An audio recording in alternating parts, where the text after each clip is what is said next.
नमस्कार, आप देख रहे हैं न्यूज हाट। मैं हूं आपके साथ उसमें सराफ। हमारे कार्यक्रम सत्ता, साजिश और सियासत में आप तमाम दर्शकों का बहुत बहुत स्वागत है। देखिए, आज सम्राट चौधरी की अध्यक्षता में कैबिनेट की बैठक हुई है और 29 अहम एजेंडों पर मुहर लगाया गया है। कौन कौन से वो 29 अहम एजेंडे हैं, उस पर हम बात करेंगे। साथ ही आपको बता दें कि हम बात करने वाले हैं कि आज जेडीयू की तरफ से एक नया मांग लेकर उठा गया है। जेडीयू के एक विधायक हैं, उन्होंने एक नई मांग की है और आपको बता दें कि जेडीयू का मांग है कि नीतीश कुमार को डिप्टी पीएम बनाया जाए। और आपको बता दें कि इस मांग का समर्थन राजद ने भी किया है। इन्हीं दो अहम मुद्दों पर हम बात करेंगे। हमारे साथ बात करने के लिए मौजूद है न्यूज हाट के managing editor Ajay Mishra sir. बहुत बहुत स्वागत है सर आपका। धन्यवाद। और सागर सर, बहुत बहुत स्वागत है सर आपका भी। धन्यवाद। सर, कैबिनेट की बैठक में आज 29 अहम एजेंडों पर मुहर लगाई गई है। कौन कौन से वो अहम एजेंडे हैं? देखो, सबसे तो महत्वपूर्ण है बक्सर जेल में 52 भगवान की मूर्ति प्रतिमा है जिसकी पूजा होती है, लेकिन मंत्री परिषद ने उसको स्वीकृति दे दी। उसके लिए जो निर्धारित जमीन है उसको अलग से घेराबंदी करके आम दर्शकों के लिए जेल परिसर से अलग कर दिया जाए। जाने आने की सुविधा, उसे घेराबंदी वगैरह भी कर दी जाएगी। उसके लिए जो है तुमको राशि भी आवंटित कर दी गई जी सर। सौंदर्यीकरण को मंजूरी दे दी, उससे सौंदर्यीकरण किया जाएगा, घेरा उड़ा भी किया जाएगा, है ना। एक वो मुद्दा है ना। तो उसके अलावा 29 एजेंडा भी है जिसमें 5 नए केंद्रीय विद्यालय भी खोले जाएंगे, जिसको रास्ता खुल गया है। 5-5 एकड़ जमीन देने की जो है का फैसला कैबिनेट में ले लिया गया, बिहार कैबिनेट में। ये जो है ना स्कूल खोले जाएंगे। इसके अलावा 31 बस स्टैंड को आधुनिक बनाया जाएगा। इसके लिए भी कैबिनेट ने पीपीपी मोड पर, पब्लिक प्राइवेट पार्टनरशिप मोड पर जो है काम करने की मंजूरी दे दी है।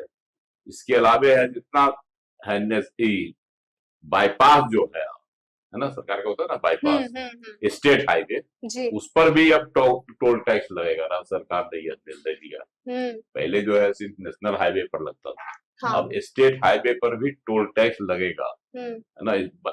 नेशनल हाईवे की तरह ये एक बोझ पड़ा है आम लोगों पर। और बड़े पुलों के रखरखाव के लिए भी शुल्क लिया जाएगा। यही है महत्वपूर्ण मुद्दा, है ना। ये सब जो चीजें हैं, इसके अलावा 29 मुद्दे हैं और 52 भगवान की मूर्ति के लिए, विकास के लिए, सौंदर्यीकरण के लिए कितनी राशि आवंटित की गई और क्या उसका सरकार का उसकी योजना है, इसके बारे में सागर जी बताएं।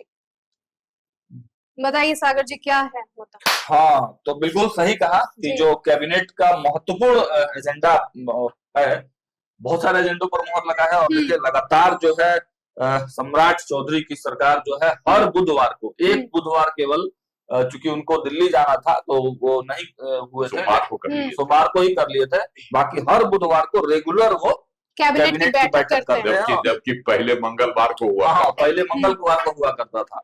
तो अपना नया परिपाटी सम्राट चौधरी बना रहे हैं भाई। और जैसा कि सर ने बताया कि बिल्कुल बहुत अहम फैसला, भारतीय जनता पार्टी की जब सरकार आई है तब से सनातनियों के लिए, पूजा पाठ करने वालों के लिए, धर्मावलंबियों के लिए लगातार खुशखबरी आ रही है। तो देखिए, एक तो सोमनाथ यात्रा, 2 दिवसीय सोमनाथ यात्रा के लिए जो है सरकार ने फैसला लिया है कि 2 दिवसीय यात्रा बिहार से करवाया जाएगा सोमनाथ का। और दूसरा जो है, जो बक्सर, देखिए मेरे पास लेटर भी है गृह विभाग कारा का, तो वहां पर क्या था कि वामन भगवान की मूर्ति है, लेकिन वो मूर्ति बक्सर सेंट्रल जेल परिसर में थी, बाहरी लोगों का प्रवेश नहीं था।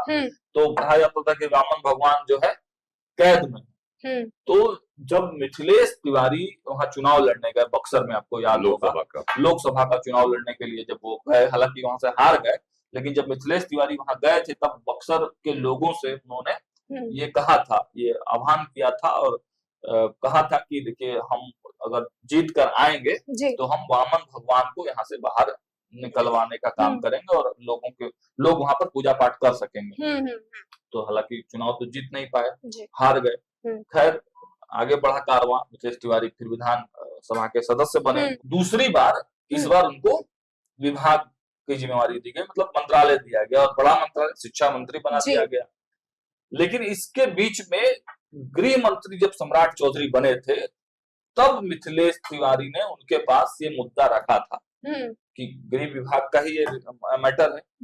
तो गृह विभाग के जब मंत्री बने, गृह मंत्री बने सम्राट चौधरी, तो वहां के बारे में ब्रीफिंग भी की थी मिथिलेश तिवारी ने, और लिखित रूप से उनको बताया था कि वामन भगवान वहां पर है, जिससे लोगों की आस्था वहां पर जुड़ी हुई है, तो उनको वहां से अलग किया जाए, लोगों को पूजा करने की सहूलियत दी जाए। तो आज देखिए सम्राट चौधरी की सरकार ने बड़ा अहम फैसला लिया है मिथिलेश तिवारी की डिमांड पर। और आप देखिए कि जो लेटर है, ये हम दिखा दें, तो क्या लिखा है, केंद्रीय कारा बक्सर की भूमि में से कुल 1 एकड़ 90 डिसमिल यानी कि 600 फीट इंटू 138 फीट भूमि जिस पर वामन भगवान मंदिर अवस्थित है, को मंदिर के विकास, सौंदर्यीकरण एवं इसमें प्रवेश हेतु सहज व्यवस्था बनाने के उद्देश्य से वामन भगवान मंदिर हेतु चिन्हित कर कारा परिसर से पृथक किए जाने, कारा परिसर से पृथक किया जाएगा, अलग कर दिया जाएगा, तथा कारा सुरक्षा को अप्रभावित बनाए रखने हेतु मंदिर परिसर के 3 तरफ से कटीले तार सहित 14 फीट की चहारदीवारी का निर्माण कराने की अनुमति के संबंध में मंत्रिपरिषद द्वारा स्वीकृति प्रदान की गई। समझिए कि कितना बड़ा ये डिसीजन है, मतलब जिनकी आस्था वहां पर थी, वामन भगवान को जेल से बाहर निकाले, वामन भगवान को जेल से बाहर निकालने का काम सम्राट सरकार ने किया है। मतलब 3 और सुरक्षा भी अप्रभावित रहेगी, 3 तरीके, जो 3 एरिया से कटीले तारों से घेर दिया जाएगा, मतलब कोई डिस्टरबेंस नहीं होगा, लेकिन आम लोग अब उस मंदिर में प्रवेश करके वामन भगवान का पूजा कर सकेंगे। तो ये बहुत बड़ी, एक तरफ जहां राम मंदिर में चंदा और जो चढ़ावा चोरी वाला जो मैटर चल रहा है, तो उसको भी इससे कहीं ना कहीं आप देखिए कि उसको ठंडा करने के लिए भी ये भाजपा की रणनीति से कही जा सकती है। और मिथिलेश तिवारी बक्सर को लेकर बड़े पॉजिटिव रहते हैं, बक्सर में खूब उत्साहित रहते हैं। ऐसे भी बक्सर अभी कुछ दिन पहले गए थे, तो बक्सर वासियों के लिए हमेशा उनके मन में रहता है। तो ये बड़ा डिमांड उन्होंने उठाया था, जिसको कि सम्राट सरकार ने पूरा किया। ये तो इस बार कैबिनेट की बैठक में उनको उसको मंजूरी मिल गई। हाँ, बड़ी खुशखबरी है, पूरे शाहाबाद वासियों के लिए बड़ी खुशखबरी। जी, चलिए तो अब दूसरे मामले की ओर बढ़ते हैं। सर, जेडीयू की तरफ से एक नया मुद्दा लेकर उठा गया है और एक नई डिमांड की गई है कि नीतीश कुमार को डिप्टी पीएम बनाया जाए।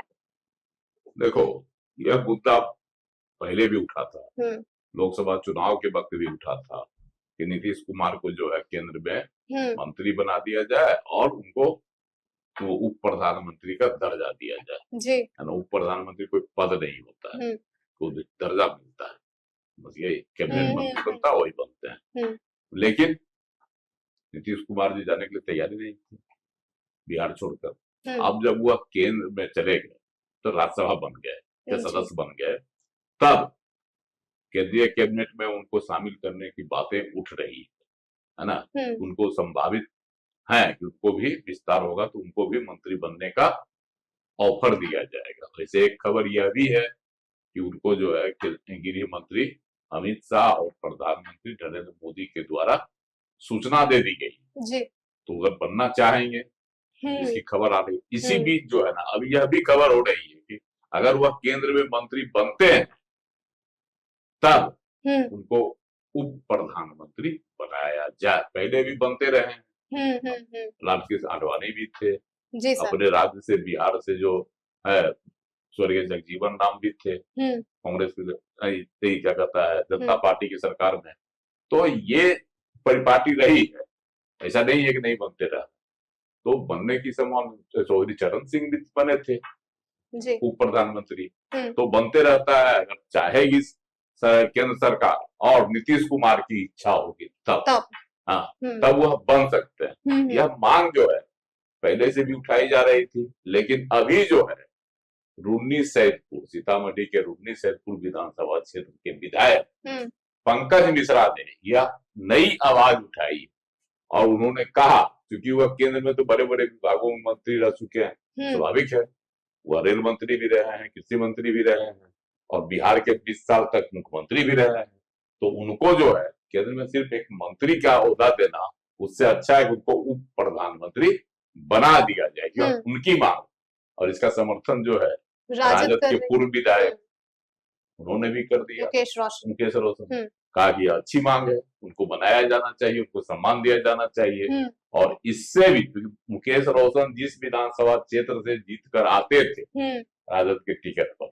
उसी विधानसभा क्षेत्र से लोजपा के टिकट पर जीते हैं संजय सिंह, वो मंत्री भी अभी पीएचईडी मंत्री हैं राज्य में। उन्होंने भी समर्थन किया, उन्होंने भी कहा कि यह अच्छी मांग है और इसका हम भी समर्थन करते हैं। नीतीश कुमार जी को केंद्र में उप प्रधानमंत्री बनाया जाना चाहिए। अब यह जो है कि यह मांग जो है धीरे धीरे तूल पकड़ रहा है। देखना है कि नीतीश कुमार जी सहमत होते हैं बिहार छोड़ने के लिए, या वो बिहार में ही रमे हुए हैं। कहीं उनकी इच्छा हो तो हम बिहार नहीं छोड़ेंगे, क्योंकि उन्होंने जब राज्यसभा की सदस्यता ग्रहण की तब कहा कि हम बिहार और बिहार वासियों से हमेशा से जुड़े रहेंगे।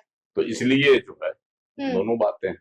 लेकिन सर ये शॉकिंग नहीं है कि राजद इस चीज का समर्थन कर रहा है? वो बोल रहा है, राजद बोल रहा है कि हाँ ठीक है, नीतीश कुमार को डिप्टी पीएम का दर्जा मिलना चाहिए।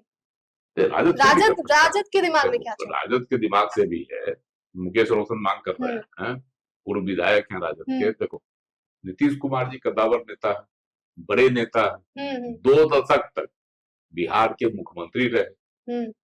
तो कहीं न कहीं तो इनमें विशेषता है ना, अनुभव है, विशेषता है ना, राजनीतिक सूझबूझ है, तब लोग 20 सालों तक अपनी सरकार चलाए बिहार जैसे राज्य में। तो ये एक उनकी खासियत है। केंद्र में भी जब वो मंत्री थे, रेल मंत्री या कृषि मंत्री, तो उस समय भी उन पर कोई विवाद और छींटा नहीं पड़ा था।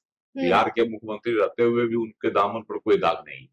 तो ये सब खासियत है, इसीलिए उनको मांग कर किया जा रहा है। उनको अगर केंद्र में मंत्री बनाया जाता है, उनको उप प्रधानमंत्री बनाया जाए। तो सागर जी, आपको क्या लगता है कि मतलब डिप्टी पीएम वाला जो मांग उठाया गया है, क्या वो सफल हो पाएगा? डिप्टी पीएम बनेंगे नीतीश कुमार? देखिए अब तक कुल 7 नेता उप प्रधानमंत्री बने। सरदार वल्लभ भाई पटेल पहले उप प्रधानमंत्री थे, और अंतिम की बात करें तो लाल कृष्ण आडवाणी जो है उप प्रधानमंत्री थे। तो उप प्रधानमंत्री एक, जैसा कि सर ने कहा कि वो संवैधानिक वो कुछ है नहीं, पद नहीं है, दर्जा मिलता है। दर्जा मिलता है, मंत्री है उन्हीं को दर्जा दे दिया जाता है। तो सबसे बड़ा पेच है कि मंत्री जो बनेगा उसी को उप प्रधानमंत्री का दर्जा दिया जाएगा। तो उप प्रधानमंत्री बनने के लिए पहले बनना पड़ेगा मंत्री, है ना। और मंत्री बनेंगे कि नहीं बने, तो मंत्री बनेंगे तो कौन सा विभाग लेंगे? नहीं, उसके लिए कोई है ना, विभागों में तो पेच है ना, कि रेल मंत्री, सड़क परिवहन मंत्री। तो देखिए कुल मिलाकर जो फाइनली आ रहा है कि पंकज मिश्रा के बारे में सर कहे कि रुन्नी सैदपुर के विधायक है पंकज मिश्रा, उनके पास कुछ, उनसे मेरी बातचीत भी हुई, तो हम कहे कि भाई मेरे पास कोई पत्रकार लोग आया था, तो उन लोग कहा कि भाई मंत्री की चर्चा हो रही है, तो हम कह दिए कि भाई मंत्री का है उप प्रधानमंत्री। तो ये सब ये नंबर बढ़ाने वाली बात है। जितने नेता है वो अपना अपना नंबर बढ़ा रहे हैं, नीतीश कुमार का नाम लेके, निशांत का नाम लेके। होना जाना कुछ है नहीं। नीतीश कुमार की व्यक्तिगत इच्छा आप कहे तो उनको जब मंत्री बनना था तो मुख्यमंत्री काहे छोड़ते? मुख्यमंत्री पद क्यों छोड़ते? फिर मुख्यमंत्री छोड़े तो रिलैक्स होने के लिए छोड़े। हालांकि वो एक्शन मोड में है, देख रहे हैं पार्टी में सब चीज ठीक ठाक है, लेकिन जहां तक हम लोगों को लगता है कि वो, देखिए इनकी ये चाहत नहीं होगी। अभी एक इच्छा होती है केंद्र में उप प्रधानमंत्री बनने का। देखिए संवैधानिक कुछ नहीं, लेकिन सामाजिक और राजनीतिक तौर पर वह भी एक अहम पद होता है। इसलिए भी हो सकता है अंतिम समय में इनकी इच्छा हो जाए, हम उप प्रधानमंत्री पद के लिखाएगा ना। जैसे आपने कहा 9 लोग बने, तो 10वां नंबर इनका होगा, क्योंकि बिहार में भी 10वीं बार वह मुख्यमंत्री बने और शपथ ग्रहण लेने के 2-3 महीना बाद छोड़ दिए। तो यह भी रेकॉर्ड उनके नाम से बन सकता है। लेकिन अभी की जो स्थिति परिस्थिति है, नीतीश कुमार अभी बिहार में अपने आप को थोड़ा ठीक फील कर रहे हैं, सेट कर लिए हैं। निशांत को मौका दिया जा रहा है, फिर वो बन जाएंगे उप प्रधानमंत्री, तो फिर सब उन्हीं के, निशांत का थोड़ा सा वो कम हो जाएगा। तो मुझे नहीं लगता है कि इस वाले एंगल पर चलेंगे नीतीश कुमार। और जो फीडबैक भी आ रहा है, जो लोगों का फीडबैक भी आ रहा है, तो मुझे लगता नहीं है। हालांकि संजय सिंह भी समर्थन किए हैं, और समर्थन जदयू तो डिमांडे कर दे, जदयू के विधायक, लेकिन जदयू के किसी शीर्षस्थ नेता ने इस बारे में कुछ भी नहीं कहा, है ना। कल जो है उप मुख्यमंत्री थे ना विजय कुमार चौधरी, उन्होंने क्या कहा?